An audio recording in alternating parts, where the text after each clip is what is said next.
Welcome back, y'all, to Orange Nation. Our artist of the day, Alabama. This one's called She and I, Steve. I knew one of their songs of the 7. I went to Billboard and asked them the 7 best Alabama, not their Billboard songs, but like voted the best. And these are them. I knew number 1. I'll be honest with you, I haven't known the first 2. I should know their most popular, you said you included their most popular song?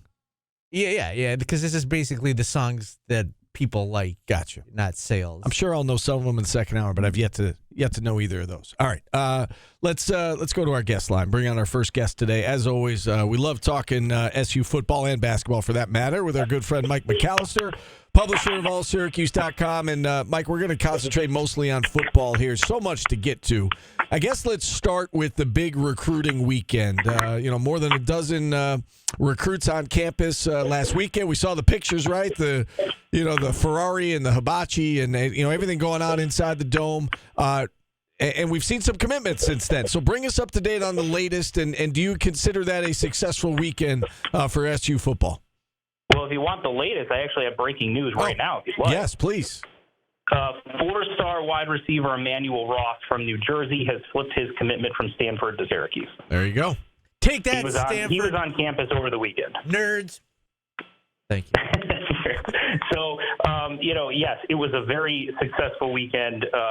They flipped, multiple 4 stars, several players from New Jersey.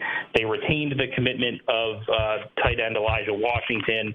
So, all in all, and there's still several more 4-star prospects that visited that are will be making their decision at some point between now and signing day. Maybe I think there's one of them that is waiting until after signing day. I think he's announcing his commitment.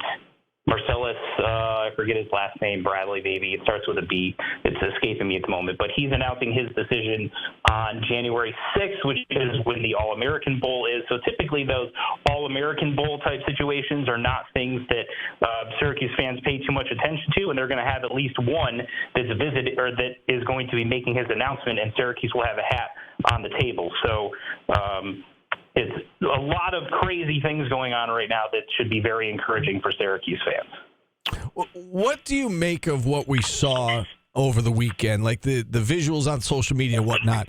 Is it just that it was out there this weekend? Does it feel like something different? Like, was this kind of thing going on in the past that we just didn't see it, it wasn't visible? Or is there just kind of like a new vibe and a new feeling with Fran Brown in charge?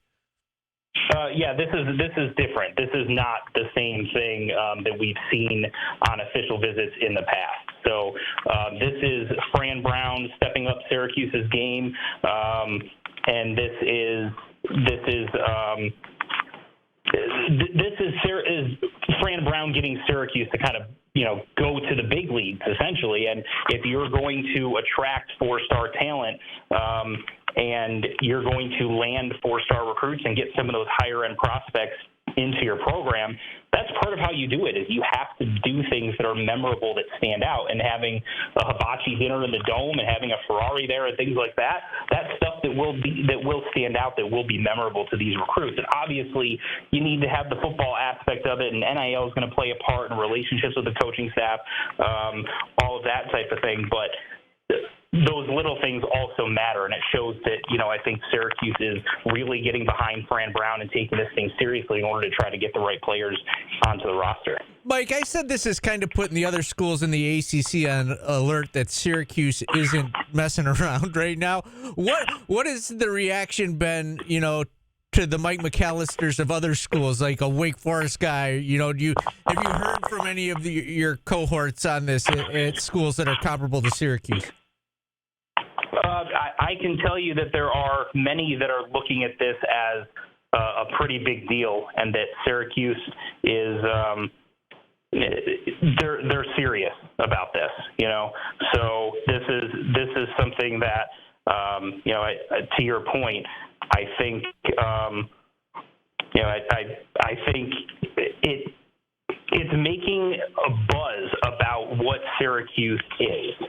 And that's not something I think that has really been – it hasn't really been anything that other –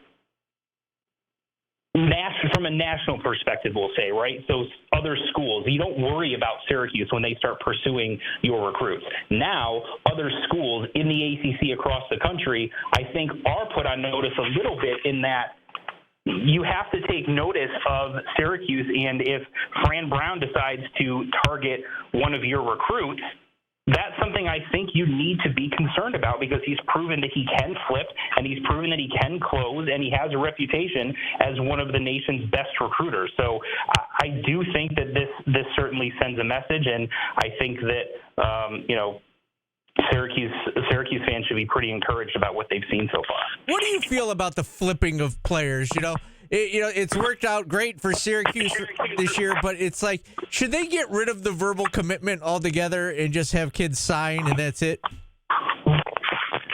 I mean, that's not something that's ever going to happen, regardless of whether you think it should, because, the kids like the attention of I'm committing to, and then you get all the social media interaction and all that stuff. And to be honest with you, Paulie, it would really hurt my industry in covering recruiting. So I don't want that to go away either, because someone has committed to your school, and then are they going to flip or not flip? And they're going on these, covert visits to other schools and all that type of stuff, and where are they actually going to end up signing despite they're committed somewhere else. All of that stuff is great in terms of interactions and following the recruiting process and all of that. So yeah, I mean, in a perfect world, in a situation where you'd like to see that the word commitment actually meant something, but in reality, it's not going to go anywhere. How about the guys hitting the portal? I mean, we expect this now, whether there's a coaching change or not, and I believe the number is up to about a dozen players who have hit the portal. Guys who played here, like Leon Lowry, Terry Lockett. Is there anybody that's put their name in the portal that you feel as though is a big loss for this program right now? I think big loss is probably a little bit too strong of a word. Now, I think the two that stick out the most to me, I think Leon Lowry is one of them, because, he did contribute last year, and, I thought was a pretty good player and could have been a contributor in some capacity to Syracuse next season. And, he's a Jersey guy, so, you thought perhaps with Fran Brown that he'd be willing to stick around to that. But he decided to move on. I think that is someone that you can replace, though. On the other side, it was Ike Daniels, the freshman running back who entered the portal yesterday. Not because Syracuse isn't okay at the running back position. They got LeQuint, obviously. You're assuming that he's going to be staying. And, Price is still here, who contributed last year. And you've got the 4-star, Yassine Willis, who just flipped, he's going to be coming in, and you've still got guys from last year's recruiting class there. So they've got depth, but I did like Ike Daniels as a prospect. I liked him as, with some potential upside there. So those are probably the two quote-unquote biggest losses, but I don't think there's anyone that I've seen that's left that I say that's a huge issue for the program. I think the names that we talk about the most, the LeQuint Allens and the Aronde Gadstons and those types, are really the ones that it would hurt. And even like a Marlo Wax or a Justin Barron or whoever, if they decided not to go pro and decided to go play college ball somewhere else, I think that would hurt. But ultimately, I think, with what Fran Brown is doing and the players he's able to attract, I think they'll end up being in a good spot in terms of how their roster is constructed for next year. All right, we've seen several receivers commit to Fran Brown in this program, but we still don't know who's going to be throwing them the ball next year. So with that in mind, everybody wants to know the latest with the quarterback situation. Can you give us, maybe the 3 or 4 top options that you're seeing in the portal right now, realistically, I guess, anyway, for Syracuse?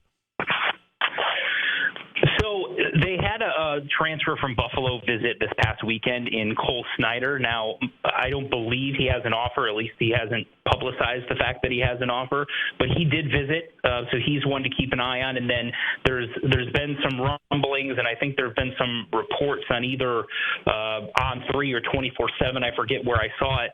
that they've been in contact with Kyle McCord, the Ohio State transfer quarterback. So I know that McCord was considered to be a lean towards Nebraska, that they were going to give him a pretty big, the rumors were they were going to give him a pretty big NIL package to come to Nebraska, and so they were considered a favorite, and I believe he did visit there over the weekend, or perhaps started towards the end of the weekend and visited the last couple days. I'm not sure the exact time frame, but they also are rumored to be flipping the number one quarterback in the country who was previously committed to Georgia. So that makes you wonder, I would assume that five-star quarterback is going to Nebraska to start. He's not going to sit behind Kyle McCord for a year. So does that help Syracuse in terms of its pursuit of Kyle McCord? We're kind of still waiting to see how that plays out. But those are the two main names that Syracuse has been connected to from a transfer quarterback perspective.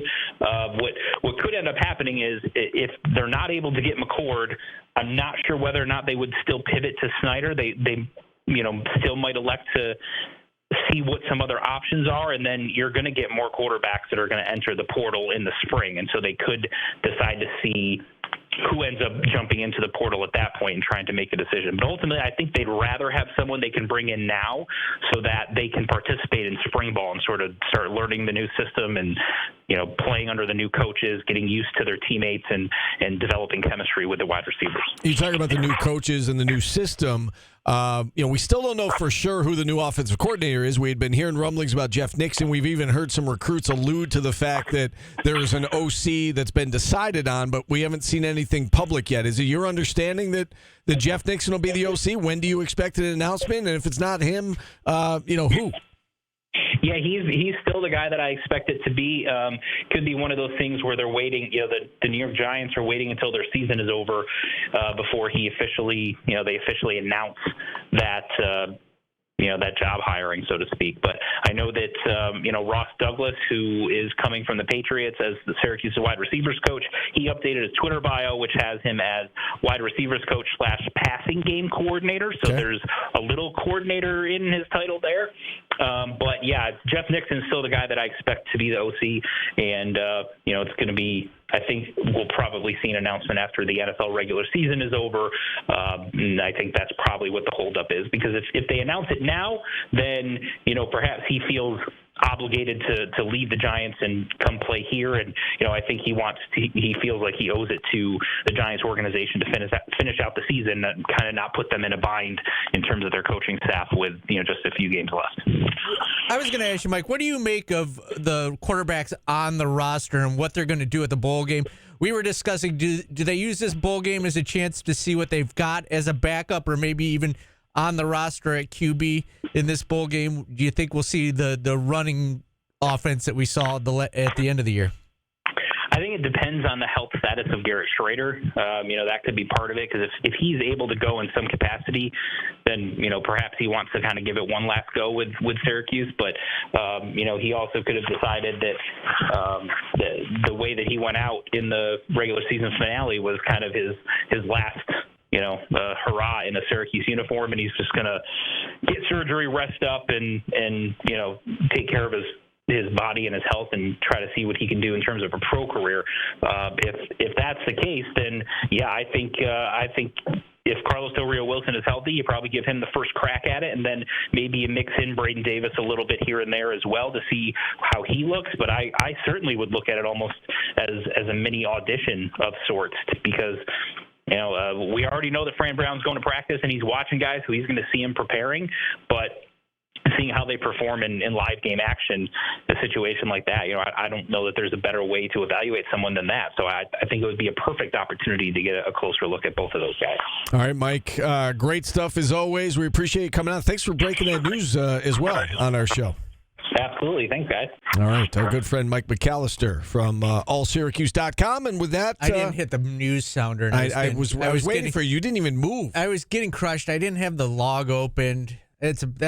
I wasn't prepared. Yeah. I wasn't prepared. You were not prepared like Munir Hema. Your number was called, and you... Yeah, I was dilly-dallying. You were. I was one of those guys where, like, Coach Boeheim would call you, and if he saw you struggling to get your uniform, your Don't even go in the game. Just come back. Yeah. Yes. Sit back on the bench. Those button pants, the breakaways, you couldn't get them off. I wasn't prepared. All right. Do better next time. Yeah, I will be. Jeremy Freeman joins us next to close out hour number 1. You're listening to Orange Nation on ESPN Radio.